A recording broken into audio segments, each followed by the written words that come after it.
ನಮಸ್ಕಾರ. ಇವತ್ತಿನ ರೆಸಿಪಿ ಕಡಿ ಪಕೋಡ.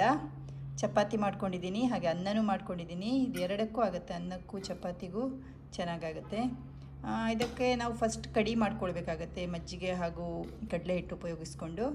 ಮತ್ತು ಪಕೋಡ ನಾವು ಅದು ಬರೀ ಕಡಲೆ ಹಿಟ್ಟಲ್ಲೂ ಮಾಡ್ಕೊಳ್ಬಹುದು, ಅಥವಾ ನಾನು ಸೋರೆಕಾಯಿ ಯೂಸ್ ಮಾಡಿದ್ದೀನಿ. ಸೋರೆಕಾಯಿ ಹಾಕ್ಕೊಂಡು ಯಾವುದ್ರದ್ದು ಬೇಕಿದ್ದರೂ ಪಕೋಡ ಮಾಡ್ಕೊಳ್ಬೋದು. ನಾನು ಸೋರೆಕಾಯಿ ಹಾಕಿ ಪಕೋಡ ಮಾಡ್ಕೊಂಡಿದ್ದೀನಿ. ಕಡಿ ಮಾಡ್ಕೊಳ್ಳೋಕ್ಕೆ 2 ಕಪ್ಪು ಮಜ್ಜಿಗೆ ತೊಗೊಂಡಿದ್ದೀನಿ. ತುಂಬ ತೆಳ್ಳಗೆ ಮಜ್ಜಿಗೆ ತೊಗೊಳ್ಬಾರ್ದು. ಹಾಗೂ ಈ ಸ್ಪೂನಲ್ಲಿ 2 ಟೇಬಲ್ ಸ್ಪೂನ್ ಕಡಲೆ ಹಿಟ್ಟು ಹಾಗೂ ಖಾರದ ಪುಡಿ, ಜೀರಿಗೆ ಕೊತ್ತಂಬರಿ ಪುಡಿ, ಶುಂಠಿ ಬೆಳ್ಳುಳ್ಳಿ ಪೇಸ್ಟ್ ಹಾಗೂ ರುಚಿಗೆ ಉಪ್ಪು ಹಾಕ್ಕೊಂಡಿದ್ದೀನಿ. ಈಗ ಈ ಪುಡಿಗಳನ್ನೆಲ್ಲ ಮಜ್ಜಿಗೆಗೆ ಹಾಕ್ಕೊಂಡು ಚೆನ್ನಾಗಿ ಮಿಕ್ಸ್ ಮಾಡ್ಕೊಳ್ತೇನೆ. ನಂತರ ಕಡಲೆ ಹಿಟ್ಟು ಹಾಕ್ಕೊಳ್ತಾ ಇದ್ದೀನಿ. ಈಗ ಕಡಲೆ ಹಿಟ್ಟನ್ನು ಕೂಡ ಹಾಕ್ಕೊಂಡು ಗಂಟಿಲ್ದ ಹಾಗೆ ಮಿಕ್ಸ್ ಮಾಡ್ಕೊಳ್ಬೇಕು. ಚೆನ್ನಾಗಿ ಮಿಕ್ಸ್ ಮಾಡಿದ್ದೀನಿ. ಈಗ ಇದನ್ನು ಮುಚ್ಚಿಡ್ತೀನಿ. ಈಗ ಒಗ್ಗರಣೆ ರೆಡಿ ಮಾಡ್ಕೊಳ್ಳೋಣ. ಒಗ್ಗರಣೆಗೆ ಒಂದು ಸ್ವಲ್ಪ ಎಣ್ಣೆ ಹಾಕ್ಕೊಳ್ತಾ ಇದ್ದೇನೆ. ಒಗ್ಗರಣೆಗೆ ಹಾಕ್ಕೊಳ್ಳೋಕ್ಕೆ ಜೀರಿಗೆ, ಸೋಂಫು, ಒಣಮೆಣಸು ರೆಡಿ ಮಾಡಿ ಇಟ್ಕೊಂಡಿದ್ದೇನೆ. ನನಗೆ ಸೋಂಫು ಸ್ಮೆಲ್ ತುಂಬ ಇಷ್ಟ ಆಗೋದು, ಅದಕ್ಕೆ ಸೋಂಫು ಹಾಕ್ಕೊಳ್ತಾ ಇದ್ದೀನಿ. ನೀವು ಬೇಕಿದ್ರೆ ಸಾಸಿವೆನೂ ಹಾಕ್ಕೊಳ್ಬೋದು. ಈಗ ಇದನ್ನು ಹಾಕ್ಕೊಳ್ತಾ ಇದ್ದೀನಿ. ಫ್ರೈ ಆಯಿತು. ಈಗ ಇದಕ್ಕೆ ಕರಿಬೇವು, ಮೊದಲೇ ಮಿಕ್ಸ್ ಮಾಡಿಟ್ಟ ಕಡಲೆ ಹಿಟ್ಟು ಮಜ್ಜಿಗೆ ಮಿಶ್ರಣನ ನಿಧಾನಕ್ಕೆ ಹಾಕ್ಕೊಳ್ಬೇಕು. ಇದು ಇಮಿಡಿಯೇಟ್ ದಪ್ಪ ಆಗೋಕ್ಕೆ ಶುರು ಆಗುತ್ತೆ. ಸ್ವಲ್ಪ ಸ್ವಲ್ಪ ನೀರು ಮಿಕ್ಸ್ ಮಾಡ್ಕೊಳ್ತಾ ಇರಬೇಕು.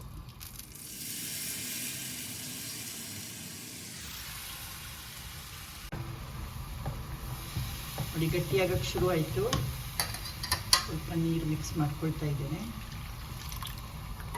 ಇನ್ನೂ ಒಂದು ಸ್ವಲ್ಪ ನೀರು ಮಿಕ್ಸ್ ಮಾಡ್ಕೊಳ್ಬೋದು. ಇದು ದಪ್ಪ ಕಡಲೆ ಹಿಟ್ಟು ಹಾಕಿರೋದ್ರಿಂದ ದಪ್ಪ ಆಗ್ತಾ ಹೋಗುತ್ತೆ. ನಿಮಗೆ ಎಷ್ಟು ಕನ್ಸಿಸ್ಟೆನ್ಸಿ ದಪ್ಪ ಬೇಕೋ ಆ ಥರ. ಇದು ಅನ್ನದ ಜೊತೆನೂ ಊಟ ಮಾಡ್ಬೋದು, ಹಾಗಾಗಿ ಒಂದು ಸ್ವಲ್ಪ ತೆಳ್ಳಗೆ ಮಾಡ್ಕೊಳ್ಬೋದು. ಅನ್ನದ ಜೊತೆ, ಚಪಾತಿ ಜೊತೆ ಎಲ್ಲ ಚೆನ್ನಾಗಾಗುತ್ತೆ. ಇನ್ನೂ ಒಂದು ಸ್ವಲ್ಪ ನೀರು ಮಿಕ್ಸ್ ಮಾಡ್ತಾ ಇದ್ದೀನಿ.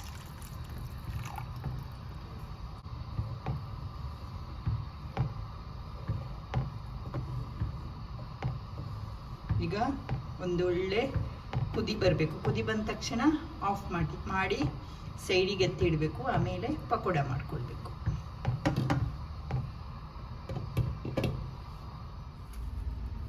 ಸೋರೆಕಾಯಿ ತಗೊಂಡಿದ್ದೀನಿ. ಈಗ ಇದರ ಸಿಪ್ಪೆ ತೆಗೆದು ತುರ್ಕೊಳ್ತಾ ಇದ್ದೀನಿ. ತುರ್ದಾಯಿತು. ಈಗ ಕಡಿ ಕುದೀತಾ ಇದೆ, ನೋಡ್ಕೊಂಡು ಬರೋಣ.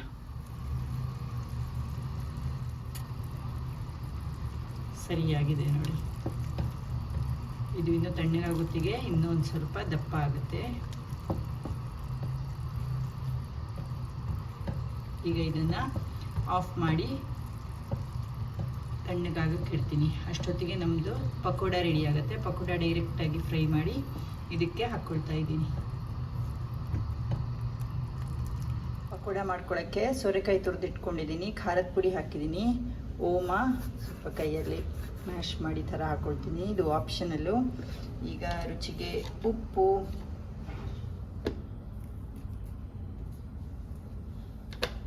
ಹಾಗೆ ಇಂಗು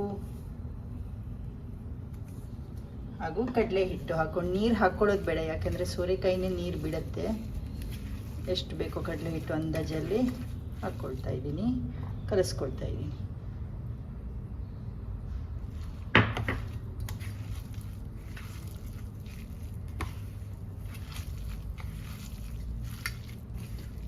ಉಪ್ಪು ಹಾಕಿದ ತಕ್ಷಣ ನೀರು ಬಿಡೋಕ್ಕೆ ಶುರು ಆಯಿತು. ಎಷ್ಟು ಬೇಕು ಕಡಲೆ ಹಿಟ್ಟು.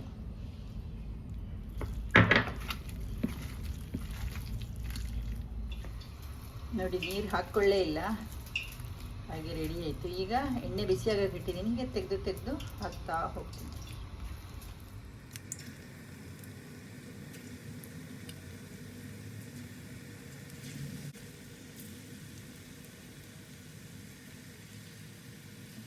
ಪಕೋಡ ಕರೆದು ರೆಡಿ ಆಯಿತು. ಈಗ ಇದನ್ನು ಕಡಿಗೆ ಹಾಕ್ಕೊಳ್ತಾ ಇದ್ದೀನಿ.